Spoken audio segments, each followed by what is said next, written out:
எல்லாருக்கும் இந்த 5 கோவில்களுக்கு போற பாக்கியம் கிடைக்குது இல்ல. கோடிக்கணக்கான பணம் இருந்தாலும் முருகனோட அருள் இல்லாம இந்த இடங்கள்ல நீங்க கால் வைக்க முடியாது.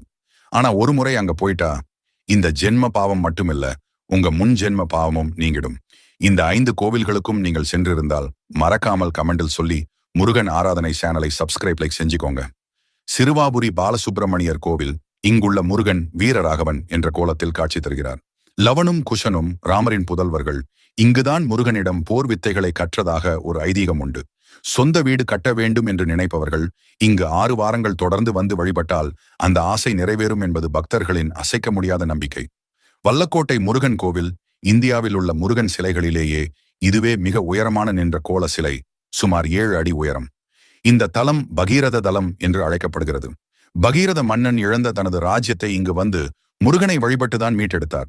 இழந்த பதவிகள் அல்லது தொழில் வெற்றிக்கு இது ஒரு சக்தி